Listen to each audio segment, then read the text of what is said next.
Hello everyone. हम कर रहे थे chapter number 12 exponents and powers exemplar कर रहे थे, उसको कंटिन्यू करेंगे। Let us start with question 136 today. चलिए। At the end of 20th century the world population was approximately 6.1 into 10 raised to power 9. So write down population of world at end of 20th century कितनी थी? 6.1 into 10 raised to power 9. Express this population in the usual form. Usual form में लिखना है तो मतलब हमें 10 की power 9 ऐसे नहीं, नंबर में लिखना है पूरा, एक्सपोनेंट्स में नहीं लिखना। मीन्स 10 की power 9 means 9 zeros are there. So 6.1 मतलब 61 by 10, 10 raised to power 9 की 9 zeros आ गई, 1 2 3 4 5 6 7 8 9, 1 0 will get cancel. So 6 1, या हम कहें कि डेसिमल 9 पॉइंट्स आगे मूव हो जाएगा, राइट। तो एक हो गया 1 2 3 4 5 6 7 8 9, so 8 zeros will be there. So this is the population in usual form. How would you say this number in words? अब अगर हमने 3 का प्लेसेस लिए हैं तो हम इसको इंटरनेशनल सिस्टम में देखें। This is the period of ones, this is the period of thousand, then comes period of million and then comes the period of billion. So it will be 6 billion 100 million. तो यही है 6 billion and 100 million. So this will be the answer. ठीक है, पहले usual form में लिखा population को, then हमने नंबर्स को वर्ड्स में लिखा. Moving to the next question. चलिए नेक्स्ट पे मूव करते हैं. While studying her family's history, Shikha discovers records of ancestors 12 generations back. Ancestors मतलब पूर्वज, है ना, SST में पढ़ जाओ. She wonders how many ancestors she has had in the past 12 generations. She starts to make a diagram to help her figure this out. The diagram soon becomes very complex. Make a table and graph showing the number of ancestors in each of the 12 generations. तो अगर हम देखें first generation में, हाँ अगर मैं इसको table नहीं बनाती तो जनरेशन फर्स्ट सेकंड थर्ड इस तरह से 12th जनरेशन तक लिखना है, और हमें लिखने हैं number of ancestors in each generation. अगर फर्स्ट जनरेशन की बात करें तो उसके कितने एंसेस्टर्स हैं? 1 and 2. तो फर्स्ट जनरेशन में है 2, सेकेंड जनरेशन में 1 2 3 4. तो 4 मीन्स 2 की पावर 2, और पहले वाले को हम लिख सकते हैं 2 की power 1. Now let us see in third generation 1 2 3 4 5 6 7 8. So 8 is 2 cube. So like this अगर हम चलते जाएंगे तो 12th जनरेशन में हो गए 2 raised to power 12. अगर मैं nth जनरेशन की बात करूं तो 2 raised to power n ancestors will be there. ठीक है, चलिए let us move to the next one. That one was easy. Write an equation for the number of ancestors in given generation n. So अगर n है so number of ancestors in n generations will be 2 raised to power n. जैसे हमने table बनाया previous में, तो उसको देखते हुए अगर जनरेशन n होंगी, एक जनरेशन है तो 2 raised to power 1, दो जनरेशन है 2 raised to power 2. Similarly, जब n generation है 2 raised to power n ancestors will be there. Moving to the next question. About 230 billion liters of water flows through a river each day. How many liters of water flows through that river in a week? Okay. Number of water flows in a river in a day. Through a river in a day भी लिख सकते हो. Number of water flows through a river in a day एक day में river में 230 billion litres पानी flow होता है। सो इन अ वीक कितना हो गया? अगर वीक में कितने डेज होते हैं? 7। सो 7 इंटू 230 बिलियन। 1 बिलियन में कितनी नंबर ऑफ जीरोस हुई? वंस का पीरियड, 1000 का और मिलियन का, हर एक में 3 3 प्लेसेस फिल होते हैं, तो 9 जीरोस आ गई बिलियन की। 1 2 3 4 5 6 7 8 9, अब बचा litre only. So 7 3s are 21, 7 2s are 14 and 2 16, 1610 और ये 10 raised to power 9, ये जो जीरोस है 9 लीटर्स, ये आ गया। अब अगर मुझे इसको स्टैंडर्ड फॉर्म में चेंज करना है तो 1 के बाद डेसिमल आना चाहिए, 1.610।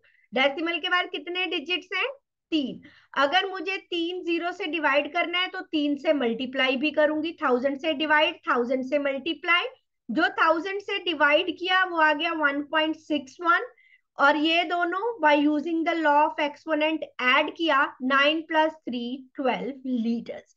So 1.61 into 10 raised to power 12 liters water flows through a river in a week. अब आगे पढ़ते हैं। How many liters of water flows through the river in an year? Write your answer in standard notation. तो ये हमने standard form में लिख दिया।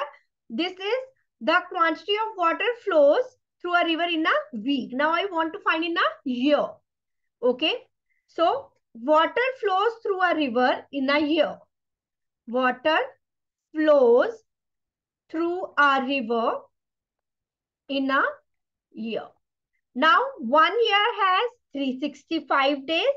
अब हमें कुछ लीप ईयर अगर ऐसा कुछ मेंशन नहीं किया है तो we will take normal year 365 days.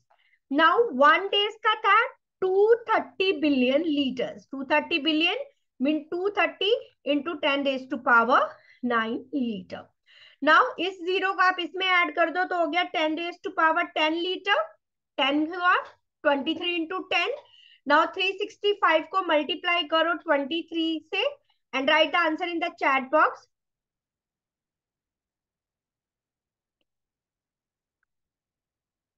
ये आ रहा है सबका 8395। नाउ हमें इसको स्टैंडर्ड फॉर्म में भी लिखना है तो 8 के बाद डेसिमल आना चाहिए, 8 के बाद नंबर ऑफ डिजिट्स 3। सो हमने 1000 से डिवाइड और 1000 मींस 10 रेज टू पावर 3 से मल्टीप्लाई भी कर दिया। इसके 1000 की जगह लग गया decimal 8.395।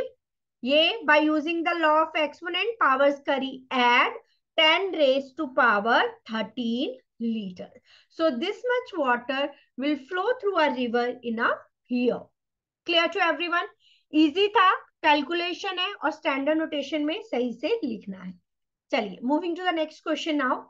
A half-life is the amount of time that it takes for a radioactive substance to decay to 1/2 of its original quantity.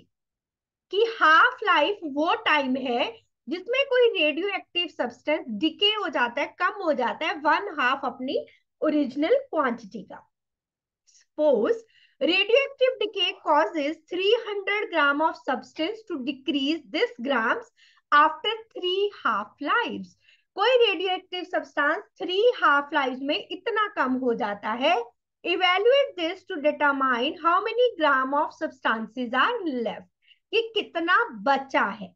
Explain why the expression this can be used to find the amount of substance that remains after n half lives. पहले इसको solve करते हैं। Since 300 gram substance, 300 gram of substance is decreased. कितना decrease होके हो गया? Decreased to, जब वो 3 हाफ लाइफ में डिक्रीज हुआ तो इतने ग्राम डिक्रीज हो गया आफ्टर 3 हाफ लाइव्स। तो ये कितना हो गया? 300 into 2 raise to power -3 means 300 multiply 1/2 raise to power 3। हमने आइडेंटिटी लॉ यूज किया, a raise to power -m 1/a raise to power m। 300 by 8 divide करो, 8 threes are 24, 60, 8 sevens are 56, 4, 40, 8 fives are 40. Means 37.5 grams decrease हो गया 3 half lives के बाद. ठीक है. Now तो ये पूछा था हमें कि कितना जो है लेफ्ट. तो 300 ग्राम में से इसको माइनस कर दो, उतना लेफ्ट आ गया. So left substance after 3 half lifes कितना बचा? 300 ग्राम था, उसमें से 37.5 ग्राम्स कम हो गया. 10 माइनस 5, 9 माइनस 7, 9 माइनस 6, मतलब इतने ग्राम्स वो बचा. अब हमें क्या पूछा था? Explain why the expression this can be used to find a substance that remains after n half lives. Okay. अब जो इन्होंने बचा हुआ बताया है वो इतना बताया कि इतने डिक्रीज हो गया. ठीक है. अब अगर आफ्टर 3 हाफ लाइफ डिक्रीज कितना हुआ? 3 हाफ लाइफ में डिक्रीज हुआ 2 रेज टू पावर -3. तो 4 हाफ लाइफ में हो गया 2 raise to power -4. Similarly so on and half life हो गई तो 2 raised to power -n.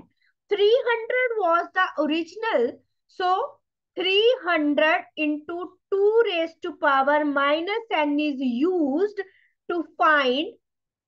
ठीक है, इसके आगे लिखेंगे is used to find amount of substance remains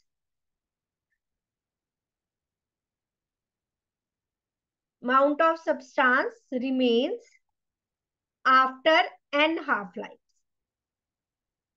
तो अगर यही बता रहा है तो फिर इसको माइनस करने की भी हमें जरूरत नहीं थी. हमें यह कहा है कि जो बचा हुआ बता रहा है वो यही बता रहा है 300 इंटू 2 रेज टू पावर -2. यही बता रहा है कि कितना लेफ्ट बचा है. तो ये लेफ्ट बचे के लिए ही है, तो इसके लिए हमें अलग से टोटल में से माइनस करने की जरूरत नहीं है, क्योंकि उन्होंने मेंशन किया है कि this is showing the left one. ठीक है. चलो नेक्स्ट पे मूव करें. Consider a quantity of a radioactive substance. Fraction of this quantity that remains after t half lives can be found by using expression this. कि कितनी बची है इस expression से पता लगेगा. What fraction of substance remains after 7 half lives? So fraction of substance remains after t half lives. अगर t half lives हैं तो हमारे पास बचता है 3 रेज टू पावर -t. और अगर 7 हाफ लाइव्स हो गई तो क्या हो जाएगा? t की जगह 7 आ गया, 3 raise to power -7. After how many half lives will the fraction be 1.243 of the original. ठीक है. अब हमें ये फाइंड करना है 1/243 कितने हाफ टाइम्स के बाद बचेगा. तो fraction of substances for T half life is this. तो इट मींस हमें इस केस में टी फाइंड करना है. We can write 243 as 243 raise to power -1. Right. 243 3 के टेबल में आता है. चेक करो कितनी पावर आती है 3 की. 3 3s are 9, 3s are 27, 3s are 81, 3s are 243, 5. So whole power -1. So 3 raised to power -5 is equals to 3 raised to power -t. Equate करेंगे so we get t is equals to 5. मतलब after 5 half lives fraction will become 1/243 of the original one. Clear. यहाँ पे हमने law apply किया x raised to power m raised to power n, x raised to power mn. Now base is same, so equate the powers, minus cancel हो जाएंगे, t is equals to 5. So 5 half lives is the answer. Next one, 1 Fermi is equals to 10 raised to power -15 meter. The radius of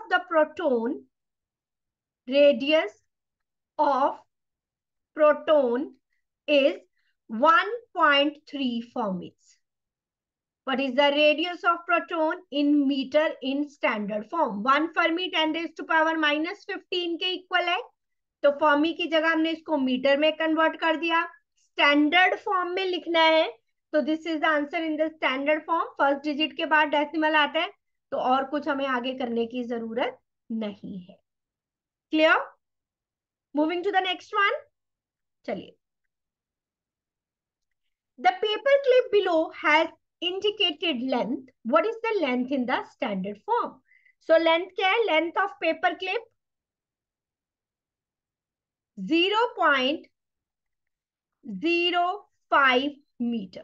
We want to write it in the standard form. So 5 जो पहला digit है, ठीक है, उसके बाद decimal आता है, लेकिन उसके बाद कोई और डिजिट नहीं है। डेसिमल कितने प्लेस बाद आया? 1 2 लेफ्ट में है ये प्लेसेस, तो 10 raised to power -2. So 5 into 10 raised to power -2 meters.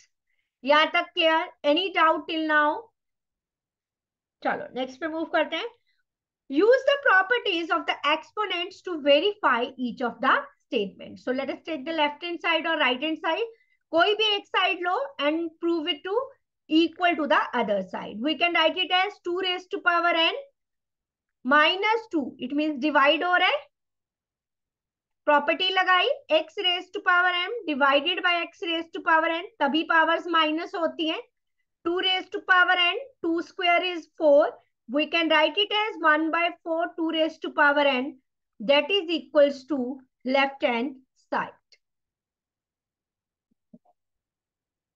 Okay, second part, take the left hand side now. 4 raised to power n -1. Again, this rule is applying law of exponent upon 4. And this is the right hand side. Yes. So this is also equal. Moving to the third part, take left hand side again. 25 को we can write it as 5 square into 5 raised to power n -2. Apply the law. X raised to power m into x raised to power n. Add the powers. 5 raised to power 2 plus n -2. 2 से 2 cancel. 5 raised to power n, that is right hand side. So this one was easy again. Moving to the next one. Fill in the blanks. 144 multiply 2 raised to power -3. Apply the law. A raised to power -m, 1 upon a raised to power m. So 144, 1 upon 2 cube. 2 cube is 8. 2 into 2 into 8. 8 ones are 8. 64. 8 8s are 64. So first में आ गया 18. Next is 18 multiply 12 raised to power -1. Again by applying this law, 18 into 1/12. 6 2s are 12, 6 3s are 18. Now we get the answer as 3/2. So in this box we will write 3/2. Next क्या हमने इस पे apply करना है? 3/2 multiply 3 की power -2. Again by using the same law, 1/3 square. 1/3 square means 1/9. 3 3s are 9. So in the last box, the answer will be 1/6. Easy था ये भी। जो भी ऊपर लिखा हुआ है ऑपरेशंस, उसको लॉ ऑफ एक्सपोनेंट्स यूज करो and find the answer. Next one. There are 86400 seconds in a day. How many days long is a second? तो second कितने हैं एक दिन में? So number of seconds in a day. एक day में 86400 seconds है. So second कितनी देर का है? A second is long as एक दिन में, तो एक दिन में सेकंड कितने टाइम का है? 1/86400. सो 864 से कर दो डिवाइड 00 से, and what will you get the answer? Find करो, थोड़ी सी डिवीजन है लंबी, तो आप 864 को 1 से कर दो, बाद में ये 20 का डेसिमल लगा देना। नहीं चाहेगा डेसिमल, देन एक 0 फिर भी नहीं गया, फिर दूसरी 0 फिर भी नहीं गया, फिर तीसरी 0, तो क्या आया? अब जाएगा 1 पे 864, 10 माइनस 4, 9 माइनस 6, 9 माइनस 3, फिर 0 लगाया अपनी ओर से 1360, फिर 2 पे नहीं जाएगा अभी भी 864, 10 माइनस 4, 15 माइनस 6, 12 माइनस 8, फिर 0 लगाया। अब किस पे जा रहा है चेक करो, 8 5 जार 40 होगा तो 5 पे चेक करो, 8 6 जार 48 तो बढ़ जाएगा, कैरी ओवर आएगा तो। सो चलो मैं अप्रोक्सीमेट लिख रही हूँ 0.00115, इसके आगे भी जाएगा, हो सकता है पूरा जाए। डिवाइड बाय 100 तो डेसिमल और 2 प्लेस आगे चला गया, 1 2 3 4 जीरोस हो गई, 115। चेक करो क्या ये कंप्लीटली डिवाइड हो रहा है। 5 4s are 20, 2 6 5s are 30 and 2 32, 3 8 5s are 40 and 3 0 4 64 100, 8 7s are 56, 8 8s are 64, 7 पे चेक करो, 864 into 7, 7 4s are 28, 7 6 are 42, 8 7s are 56 and 4 60, 6048, 10 minus 8, 9 minus 4, 3520। Check करो 8 4s पे चेक करो, 4 पे जाएगा कंप्लीट, 864 को 4 से करो तो इट मीन्स ये आगे आगे अभी कंटिन्यू हो रहा है। तो आप डेसिमल के बाद 2 3 डिजिट तक फाइंड कर लो। मान लो हमने 5 7 4 तक चलो लिख दिया। अब इसको डेसिमल स्टैंडर्ड फॉर्म में भी लिखना है। सो 1 के बाद डेसिमल आएगा 10 raised to power 2 4 and 1 5 minus 5। So this will be the, इतने सेकंड जो है इतने डेज का होगा। देखते हैं बच्चे अभी, चलिए नेक्स्ट मूव करें। ओके जरा क्वेश्चन को रीड करो एक बार।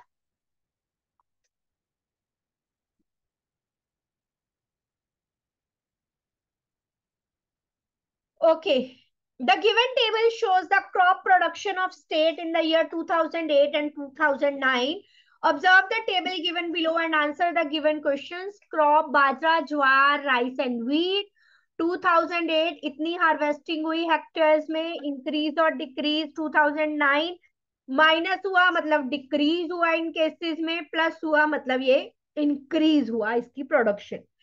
For which crops did the production decrease? That is clear from the table. किस किस में डिक्रीज हुई production? Bajra, jowar and rice. Bajra, jowar and rice, इसकी प्रोडक्शन हो गई है decrease. Right the production of all crops in 2009। Okay now इतना decrease हुआ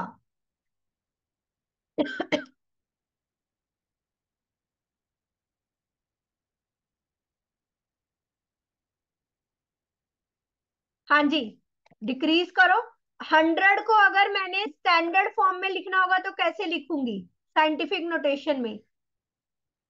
how can I write this? 0.1 into 10 raise to power 3। Yes yes ma'am. क्योंकि 1 upon 10 1000, तो ये 0 cut गई, 100 ही आया ना। तो अब पहले मुझे इनकी डिक्रीज को लिखना है, 2009 में कितनी प्रोडक्शन है उसको स्टैंडर्ड फॉर्म में लिखना है। चलो 1 बाय 1 सबकी फाइंड कर दें। फर्स्ट क्रॉप वाज बाजरा। 2008 में इसकी प्रोडक्शन थी 1.4 into 10 raise to power 3, minus 100 decrease हो गई। मैंने 100 को 10 रेज टू पावर 3 में इसलिए लिखा क्योंकि यहाँ पे 10 रेज टू पावर 3 है तो मुझे कैलकुलेशन करना इजी हो जाएगा। 10 raise to power 3 is common, 1.4 में से 0.1 कर दो माइनस तो बचा 1.3 इंटू 10 रेज टू पावर 3। ये सारा हेक्टेयर में दी हुई है production. Now next crop is jowar, 1.7 into 10 raise to power 6।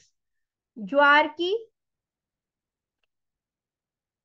ज्वार है 1.7 इंटू 10 रेज टू पावर 6 और डिक्रीज हुआ है 44 इंटू 10 रेज टू पावर 4 का।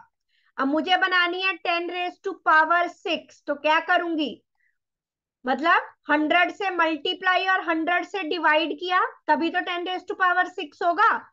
1.7 इंटू 10 रेज टू पावर 6, इसकी जगह अप्लाई करो डेसिमल, ये दोनों by using the law of exponents add हो गई. नाउ पावर इज सेम, तो 10 raise to power 6 will be common. 1.7 में से 0.44 कर दो minus. 10 minus 4, 6 minus 4, so 1.26 into 10 raised to power 6. Next crop is rice. So let's see. 3.7 into 10 raised to power 3. Next minus decrease कितना हुआ 100 का. Again 10 raised to power 3 है. So I can write it like this. 3.7 minus 0.1. So 3.6 into 10 raised to power 3. Next production was of wheat. Let's see. 5.1 into 10 raised to power 5 और इसमें था increase, इसलिए करेंगे plus. 19 into 10 raised to power 4. I want 10 raised to power 5 here. तो 10 से multiply, 10 से divide. 5.1 into 10 raised to power 5. 10 जो upon में है उसकी जगह डेसिमल. यहाँ पे लॉ यूज करके पावर्स हो गई add. 10 raised to power 5 is common. 5.1 में 1.9 ऐड करो तो ये आ गया 7. 7 into 10 raised to power 5. तो हमने ये 2009 में जो प्रोडक्शन थी हर एक क्रॉप की वो हमने स्टैंडर्ड फॉर्म में लिख दी. Next is assuming the same decrease in rice production each year as in 2009. कहते राइस में 2009 में जितना डिक्रीज हुआ है कि मानो कि वो सेम डिक्रीज हर साल कंटिन्यू हो रहा है. How many acres will be harvested. Now how can we tell कि कितने एकर्स ऑफ लैंड में ये हार्वेस्टेड हुई. So this information is incorrect. अगर मुझे ये पूछा होता कि कितनी क्रॉप की प्रोडक्शन हुई हेक्टेयर में, ठीक है, 2015 अगर इतना ही डिक्रीज होता है देन आई कैन टेल. लेकिन कितने एकर्स में प्रोडक्शन हुई दैट वी कांट टेल. सो अगर आपको एग्जाम में आता है कि how much hectares of the crop is harvested, तो उसको कैसे फाइंड करेंगे. हमने 2015 में, तो 2008 से 2015 कितने इयर्स हो गए. 7 इयर्स. ठीक है. नाउ तो 2015 में जो प्रोडक्शन ऑफ राइस होगी, राइस का कितना था हमारे पास 3.7 इंटू 10 रेज टू पावर 3. अगर एक साल में 100 का डिक्रीज हो रहा है तो 7 सालों में हो गया 700 का. और मुझे इसको 10 रेज टू पावर 3 में करना है तो 0.7 इंटू 10 रेज टू पावर 3. तो ये बचा 3 इंटू 10 रेज टू पावर 3. इतनी प्रोडक्शन होगी राइस की in the year 2015. But we can't tell कि कितने एकर्स ऑफ लैंड में ये फसल हार्वेस्ट हुई. ठीक है. चलो नेक्स्ट पे मूव करते हैं. Stretching machine. स्ट्रेच का मतलब क्या होता है, किसी चीज को बड़ा कर देना खींच के. Suppose you have a stretching machine which could stretch almost anything. हर चीज को स्ट्रेच कर सकती है. For example if you put a 5 meter stick into a multiply 4 stretching machine, मतलब जो ये मशीन है आप इसमें जो भी डालोगे वो उसको 4 से मल्टीप्लाई करके उतना स्ट्रेच कर देगी. You get a 20 meter stick.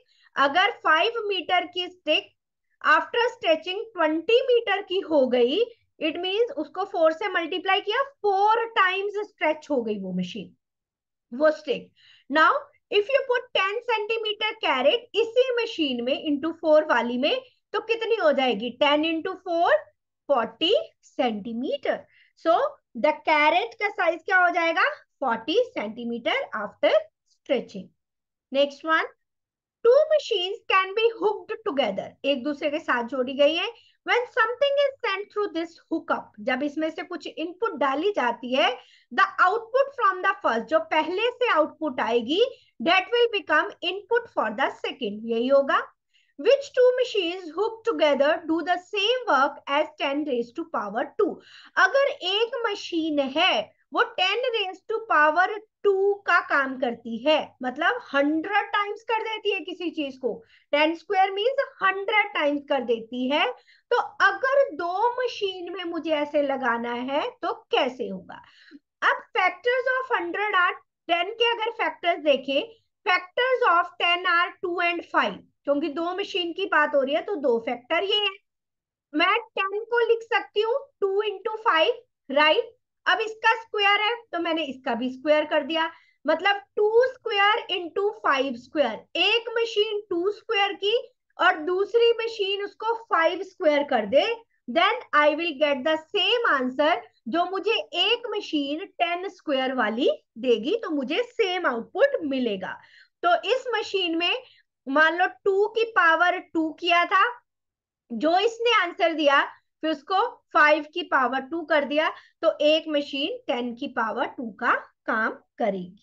तो इन दो को अगर हुक्ड टुगेदर किया जाए तो we will get the same answer. 2 square is 4, 5 square is 25, so answer will same as 10 square, that is 100. Which stretching machine does the same work as 2 into 2 times hooked together?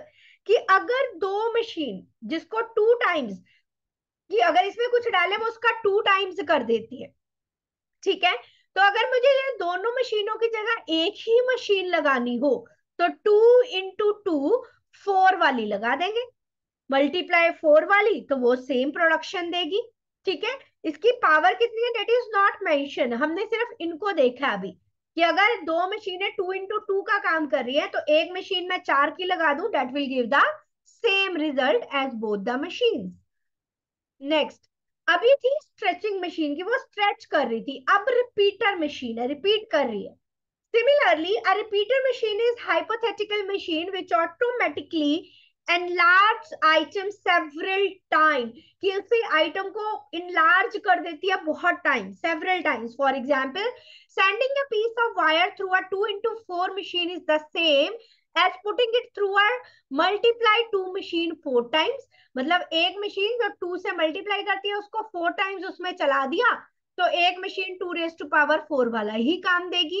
If you send a 3 centimeter piece into 2 into 4 machine, 2 into 4 machine मतलब वो दो को 4 बार करेगी, ठीक है। 3 centimetre का piece डाला था तो 3 से मल्टीप्लाई कर दिया, तो आंसर आया 48। It can also be written as base 2 machine is being applied 4 times, कि 2 बेस के साथ मशीन को 4 बार काम में लाया गया। What will be the new length of the 4 centimeter strip? अब अगर मुझे इसमें मशीन में 4 सेंटीमीटर की स्ट्रिप डालनी है तो उसकी कितनी एनलार्ज हो जाएगी, 4 बार 2 आ गया, 2 2 4, 2 8 2 16, 4 into 16, तो वो 64 सेंटीमीटर की बन जाएगी एनलार्ज होके। क्लियर? चलो नेक्स्ट पे चलते हैं। Same like these questions. For the following repeater machine, for how many times the base machine is applied and how much is the total stretch? तो यहाँ पे बेस मशीन कितनी बार अप्लाई की गई, 2 टाइम्स, क्योंकि इसकी पावर 2 है। सो 100 स्क्वायर मीन्स 1 2 3 4 स्ट्रेचेस इसमें टोटल होंगे, कि इतने स्ट्रेच हो जाएंगे। इसमें 7 raised to power 5 means 1 2 3 4 5, 7 7 49, 343 into 49 multiply करो, उतने स्ट्रेचेस हो जाएंगे। अब अगर इसकी बात करें 5 raised to power 7, 3 4 5 6 7, 125, 625 into 125, so what is the answer?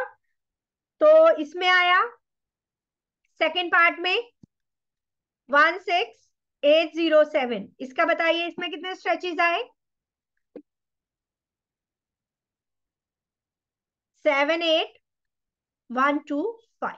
अब इसको आप लिखोगे कैसे, in a machine multiply 100 square means इतने stretches, since it is 2 times the base machine, base का 2 टाइम्स है। सिमिलरली अगलों के लिए लिखोगे in machine B multiply 7 raised to power 5 means इतने stretches, since it is a 5 times the base machine.